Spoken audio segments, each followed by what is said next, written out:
Professor Fatimah Lateef.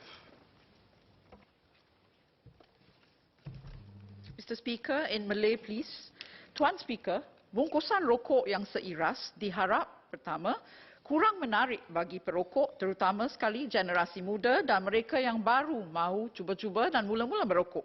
Kedua, mengurangkan impak pengiklanan dan promosi.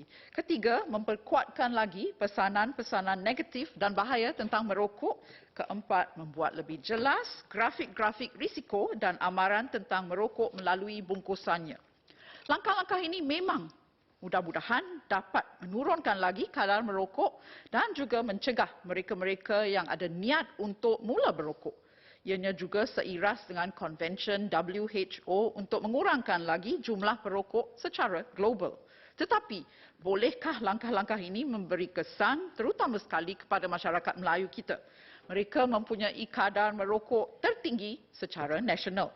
Suatu penyelidikan oleh pihak Institute of Mental Health atau IMH keluaran 2010 menunjukkan bahawa 4.5% rakyat Singapura ketagih merokok, that is addicted to smoking, dan 20% daripada ini adalah orang-orang Melayu, lebih tinggi daripada jumlah kadar populasi kita secara kaum minoriti di Singapura.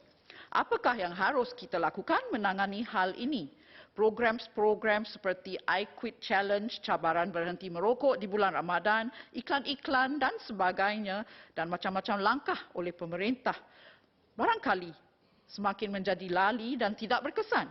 Statistik kesihatan yang menunjukkan masyarakat kita tidak sihat dari segi semua penyakit kronik yang mempunyai merokok sebagai risiko juga amat membimbangkan. Perokok-perokok lelaki Melayu kita misalnya mula merokok dari usia-usia muda, dari umur belasan tahun dan dari zaman persekolahan lagi.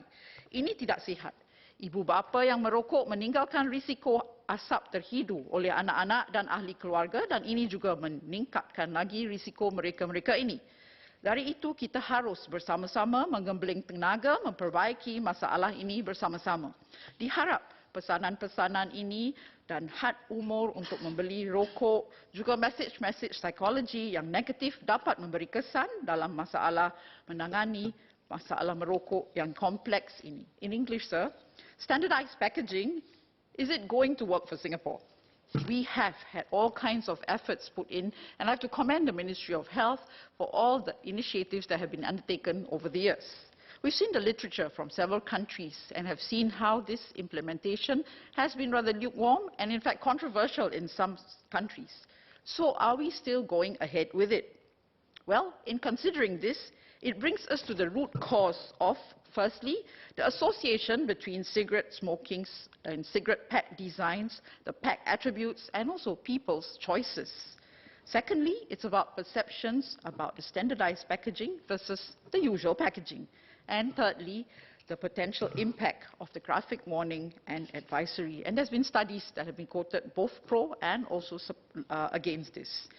As regulators, we must ask ourselves in planning programs and enforcements, which include the link between package and design with quality, with taste, with cost, with social appeal, with the attempt to start and try smoking, and also the ease of quitting and perhaps the perceived harm amongst the different age groups and the different generations. The issue and problem lies in the fact that these factors affect people differently and unpredictably as well. It is coloured by their upbringing, by their life experiences, by their perceptions, by the inculcation of educational messages into their neural networks, and also their psychological resilience and makeup. Those are indeed complex elements for us to really control. Therefore, knowing all these factors, are we going ahead with the bill? My answer would be yes. Why? Because we owe it to those who will be impacted, to those who will benefit, to those who will quit, to those who will not start, and to those who are affected by other people smoking around them.